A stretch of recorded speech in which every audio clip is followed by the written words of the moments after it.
When you're in macro as long as I am, you get to understand and sense and see what market tops look like. We had a market top in silver and most likely in gold. I would say we had a market top in gold and silver.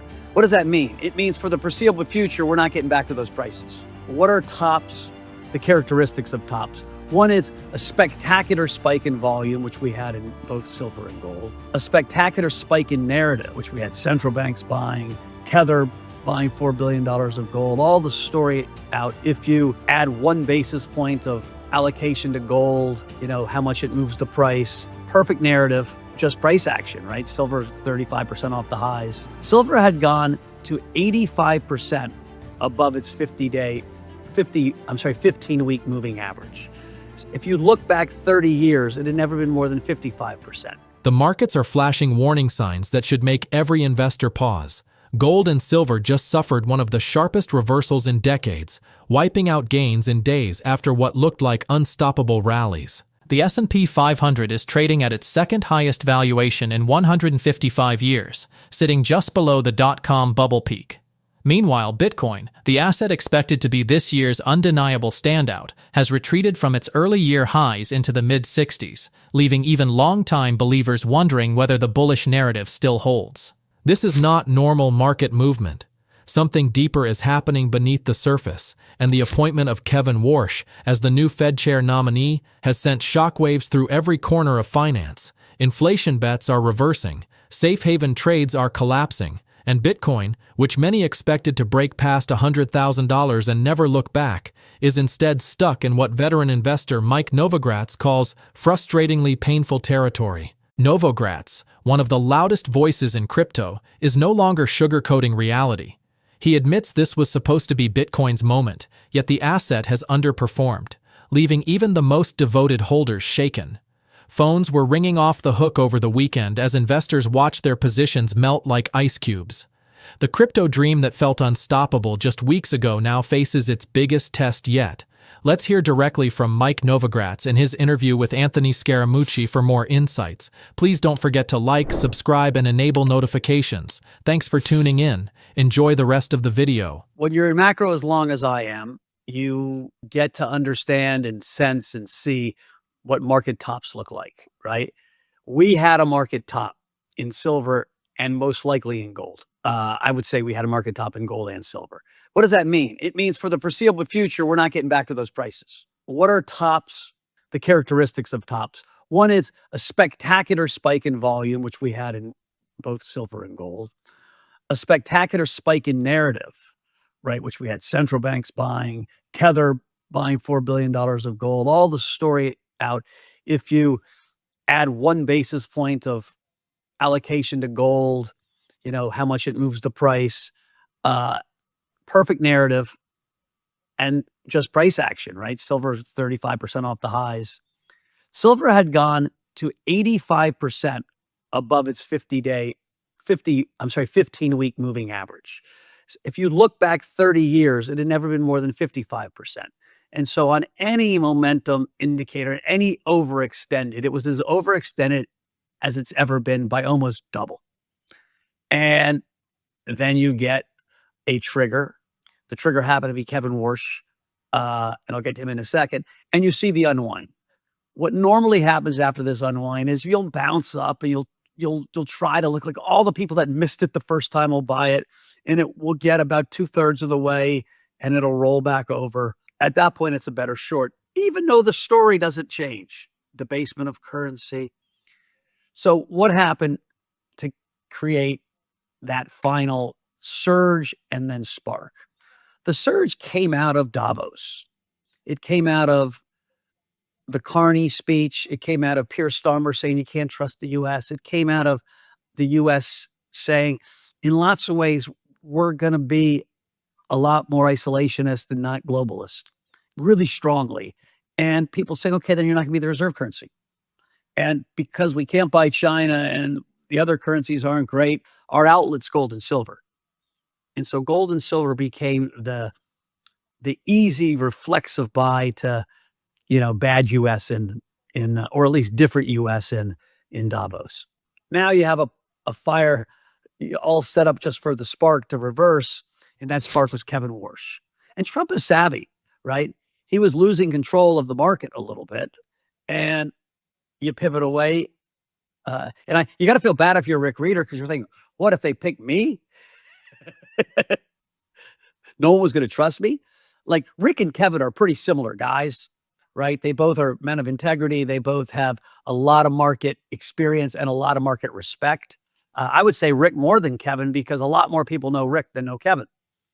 Kevin has been an analyst in Stan Druckenmiller's office, quite frankly, since he left the Fed, professor at Stanford as well. And so what did Kevin's appointment do? Really simply put, it took the tail risk of inflation away. Kevin's dovish. He's going to cut rates. Trump wants him to cut rates, so that's convenient. But Kevin is not going to hand over the reins of the central bank to Donald Trump or any president, right? He gets a 6-year term. He can't get fired, really. And so it's a little bit like a Supreme Court justice, just with a truncated term. And people know him, know and think of him as a mini Druckenmiller, as a man of integrity. And if you want to be conspiracy theories, you could say he's married to Ron Lerner's daughter, or he's in the pocket. No, he's his own guy. He is disciplined. He taught me about intermittent fasting. I wish I could have that discipline, because, it seems like you eat one meal a day and you lose a lot of weight and stay healthy. S&P at all-time high. Dow Jones, all-time high. Current PE ratio, Shiller PE ratio, 40.32. Historical average, Mike Novogratz, 17.3. Okay, we're trading at a wild .com bubble peak valuation, okay, which on March 1st, 2000 was 44.19. This is the second most expensive market in 155 years. Okay, I'm just reading the stats. You're the macro guru. So I now want you to respond to all of those stats. Go. Yeah, there is enough to get you really worried. And at one point, there's a shot we'll have a big correction. On the other hand, you've got a technology in AI that we've never seen. The kind of productivity gains. It's such a powerful story. I said this last podcast. I really think it's going to create a bubble beyond the tech bubble, right? Bubbles are created around stories that you can't take your eyes off of. And this is one of them. And it will end just like the tech bubble did. I just don't know if we're there yet. Now, that said, right before this podcast, I went out and bought $400 million of 1%, 4% out of the money puts for the end of March. I just think every portfolio should have some disaster insurance in it, because you're not going to know when it happens. My base case is still stocks higher. And that's mostly driven by a strong economy, the fact that inflation is falling, and so Worsh is going to be able to cut. So we're going to have a Fed cutting rates into a strong economy, and you have a story that's powerful. So Michael, you didn't live through the Nifty 50, and I didn't live. We're both the same age. But tell the viewers and listeners what the Nifty 50 was. What was the Nifty 50? Yeah, the 50 biggest names in the stock market. And during the original bubble, right, the one we all read about, 1929, 1930, this was where all the volume and all the frenzy and all the stories showed up. So we've gone from the Nifty 50 to the powerful 4. Okay. Yeah. It was the Mag 7, and now it's like, well, yeah. Well, let me do that, because I did the math on the Mag 7. So let me just give you the Mag 7. Ready? 35.7% concentration of the S&P 500 in the Mag 7. In the .com era, again, March 2000, the top 10 names were 24%. Okay. So current Mag 7, 35.7%. And you say? Yeah, I think, listen, they continue to make money. They continue to beat earnings. They have the growth story of the world. Now, they're not all going to win. And at one point, something's going to fall, right? Everyone, I think, if you ask macro and equity long short to predict what ends it, it'll be a problem with, OpenAI. Novogratz explains what triggered the broader market reversal, and Bitcoin got caught in the same trap. Gold and silver had hit what he calls a classic market top, the kind he has seen repeatedly over decades in macro trading. The warning signs were all there: spectacular spikes in volume, a perfect narrative buildup with central banks and major players buying heavily, and price action more extended than anything seen in 30 years. The final surge came from Davos, where fears of American isolationism and dollar instability pushed investors into alternative assets. Bitcoin was supposed to benefit from this same fear trade, riding the wave alongside gold and silver as a hedge against the crumbling dollar. But markets had set up the perfect trap. All it needed was a spark to reverse, and that spark was Kevin Worsh. His appointment did something crucial. It took away the tail risk of runaway inflation. Worsh is known as dovish and disciplined, someone who will cut rates but never hand control of the central bank to any president. The reversal was immediate and brutal. Everything that had been driving the fear trade collapsed in a single week, and Bitcoin bled right along with it, continuing its painful slide toward the below $70,000 range. Let's hear more from Mike Novogratz and Anthony Scaramucci. Assuming Powell has done nothing, there'll be so much more data by the time you get to June, right? Inflation data, jobs data. We'll be getting closer to the midterms. Why I say that is important because I think Trump realizes his poll numbers fell more in the last 4 weeks than they have, I think, any time in his career. And so they're going to do something to try to juice the economy, right? That's not just because it's Trump. Any politician who's in power coming into election tries to, juice the economy.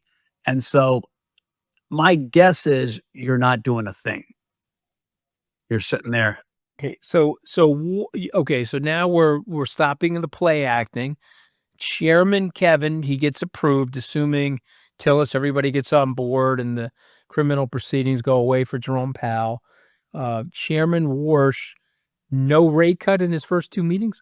I think he cuts rates in his first 2 meetings because he really, listen, there's a real fair debate about inflation and what causes it, right? So I'm going to take you back to 2012. We have Bernanke does QE2. And everyone was worried about inflation. Oh my God, we're going to get inflation. Oh my God, we're going to get inflation. You can't flood the market with this much money and not have inflation. And guess what? No inflation. Japan was QE infinity. No inflation. We didn't really get consumer price inflation until COVID. And that very well could have just been because of the supply shock.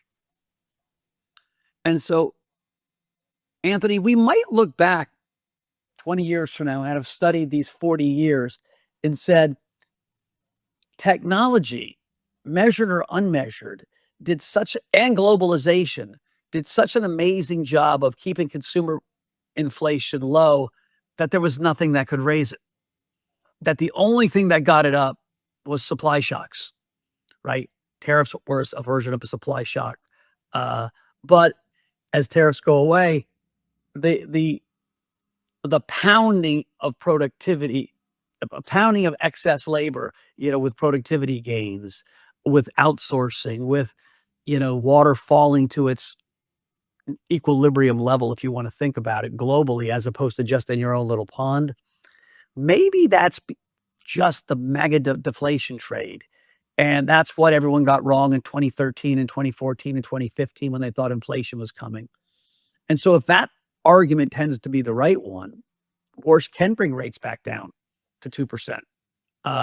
Now, what no one talked about is that's the environment for spectacular asset inflation, right? Inflation of stocks and properties and collectibles and things that rich people own. That's the formula for wealth inequality, which we see and benefit from, the two of us, because we own assets. And that's the formula for revolution. If it's tax revolution, if it's revolution like you're seeing in the streets at places. We agree. But so Worsh might, have an environment where even though the economy is doing fine, if inflation is still low, he's going to cut rates. Traditionally, Fed governors have said, hey, that's not my lane. That's the administration and Congress's lane. I can tell you what I think about it, but it's not my lane. My lane is inflation and jobs. I got a dual mandate. I'm going to put one in front of the other every once in a while based on context, but that's my lane. Yes, lots of deficit spending needs to get funded in the long run. That's not great. It creates inflation, but I don't see the inflation. I'm just inflation. And so I think if you gave him both hats, you're 100% correct.